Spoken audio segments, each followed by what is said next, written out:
Hello there YouTube. Today my brother and I will be playing Minecraft. We uploaded this before but we weren't happy with the video, so we privated that one. But this is where we're starting. This is our seed. As you can see, we have started a little bit just to get a little bit of the things out of the way so you guys won't see most of the work that we put in. But so we spawned, show them the ice biome. So we spawned in that ice biome in that direction right there, and we moved over here in the plains biome, and next to some forest, next to some mountains. The plains biome is like the best place where you can be because you're next to trees and rivers and stuff. You should start next to a river, but I'm getting ahead of myself. But yeah, so this is gonna be our gameplay commentary. We're gonna be playing through the entire game. Hope you guys enjoy. And by beating the game, we just mean killing the Wither and killing the Ender Dragon. That's our goals. And we hope you enjoy our commentary. And let's get started now, shall we? Okay. All right, let's get started. Okay. And I'm an idiot. Okay, let's go. Alright, so what he's gonna do is he's gonna be working around mostly the farm, and I'm gonna go mining for materials for making the house. As you can see, I already made the floor. I like making a specific pattern most of the times whenever I make a house.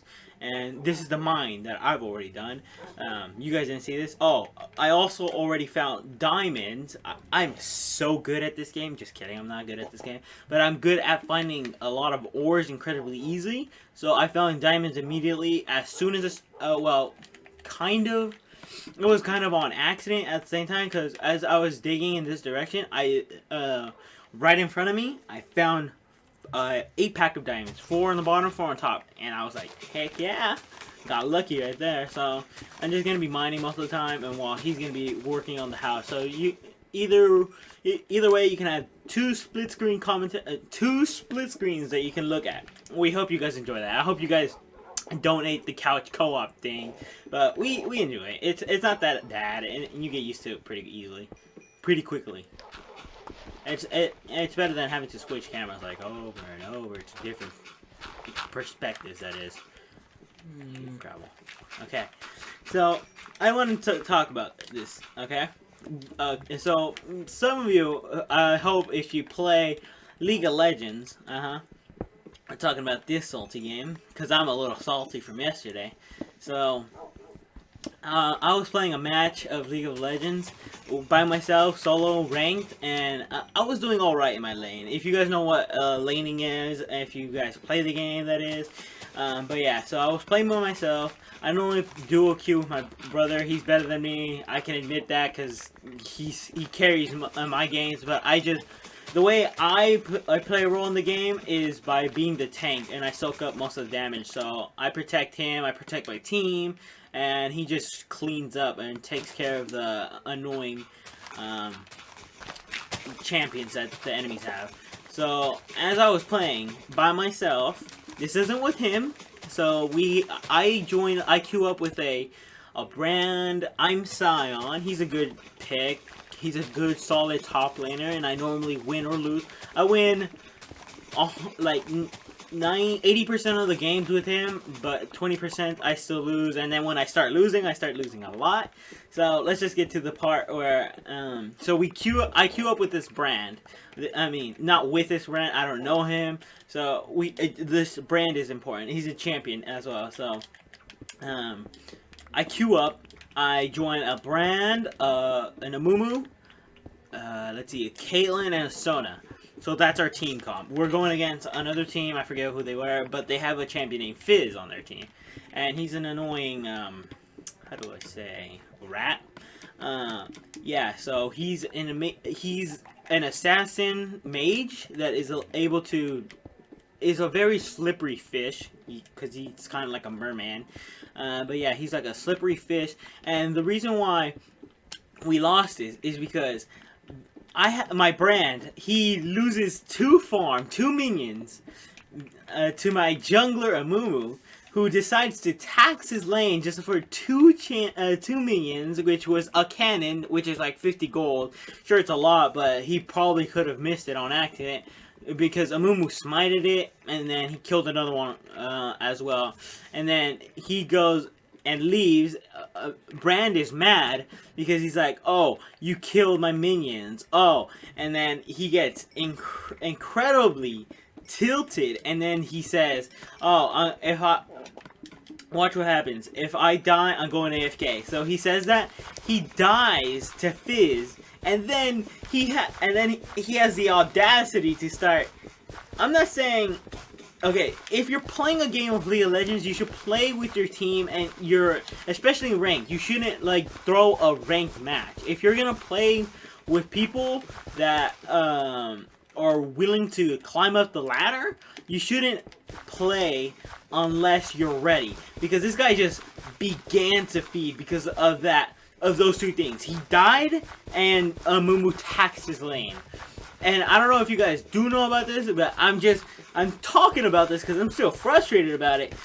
So he starts feeding the Fizz, and then Fizz gets so ahead, and then he goes to every other lane, kills every other person. He's like 8-0 by the time he's like, he basically has a lot of kills. So he has a lot of items and everything, and because of that, he's able to just snowball the entire game. And our comp was pretty good. If Brand or if Amumu didn't provoke Brand, we could have won. We literally could have won. And because of that, I reported him. I hope he's not even playing anymore. I just hope he's not, because nobody deserves to have their ranked games run like that. Nobody. Not even the most toxic person. As long as you're toxic and you're... Okay, the only way you can be toxic is if you're good. If you talk mass crap and you're not even good, you don't even deserve to say anything. That's like, what do you think that's like? You have good examples of what that is.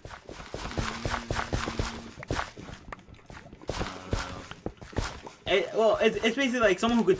Oh, it's like having a bark but no bite. You literally can't back up your statement no matter what. You have no reason to debate about why you are good, even though you're mostly losing the game. And I'm just saying, people like that don't deserve to play the game. They don't deserve to play with a team that is willing to rank up. I wanted you guys to know that I am still salty. I carry grudges. He doesn't. He just moves on and plays again. That's why he's better than me. So, I'm in Silver 5, he's in Silver 1. He's a jungler, and he carries most of the games with Shaco, Rengar, and Kha'Zix. 3 champions that are incredibly strong in the jungle, and are very infuriating for the enemy team to play against. Especially since Shaco is a clown that is a champion nobody likes because he goes behind, and plus, I found diamonds. Let's just say that. I found diamonds again. See, I'm pretty good at this. But yeah, so he plays Shaco the Clown, which is a champion who can go invisible and basically go behind the enemy lines and attack their squishies easily. Because he's able to, like, do, like, a teleport. Kind of like a teleport. Like a dash. Teleport dash, yeah. So he moves forward incredibly quickly, and then he's able to get behind them, or and he can stay invisible for at least a very long time. Now, the reason why people say Shaco isn't good is because he tends to fall off late game, but they haven't met good Shacos. So he's a good Shaco player, and because he's a very good one, he's able to disrupt the enemy incredibly easily. So his job is mainly to kill the squishies and kill the enemy ADC, or killing anybody else, but he's pretty good at engaging. And anybody who says, "Oh, Shaco players are just people who just go behind and then who can only gank in early game but can't do anything else late game," are pretty much people who don't know good Shaco players, because I've seen him playing. He's carried games, but at the same time, he's lost games that he couldn't carry because his team was too heavy to carry. His back broke.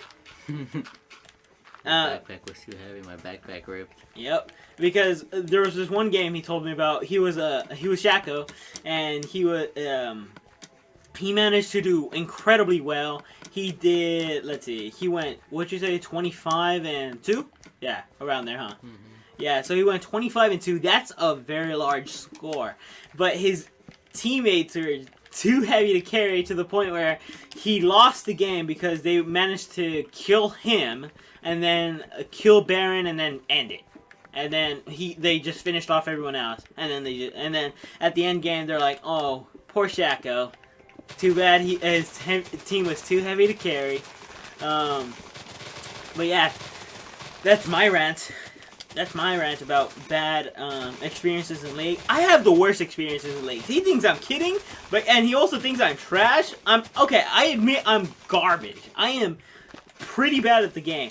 But I get the worst luck between me and him because he queues up at least with competent enough people so that stuff won't happen. And I'm at least a pretty good top laner to not feed my butt off to a Gangplank or an Olaf or definitely a Darius. That's my rant on League of Legends. Especially, like, for luck-wise, that is. Let's get back to Minecraft. Oh, I also thought of, this is a good idea. For any League player out there, if you guys ever heard of SpongeBob, well, obviously, there's this thing, there's an episode where he talks about he and Sandy are out at the beach and they find the salty spittoon, right? The salty spittoon. And I was saying in my head, I'm like, salty spittoon sounds like one of the best places for League players to relax after they lost a very tilting game. And that kind of does sound like that, doesn't it? It kind of sounds like, oh, you did bad in your games, well then come over here and have a good hot meal for a good price. And it's like a good place just to talk to players who are tired of losing and stuff. It'd be a great place to open. I know there's like a lot of League of Legends themed places, well, restaurants, probably like in Asia and somewhere in Europe. But if they ever thought of making it and it would be kind of like a gaming cafe if you say it. Let's go to sleep.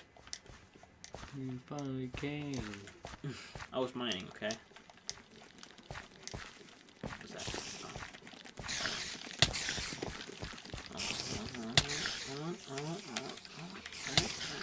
There you go. Hey, look, the sun's already up. Oh, nice. We gotta hurry. Okay. Whew! So that's my rant.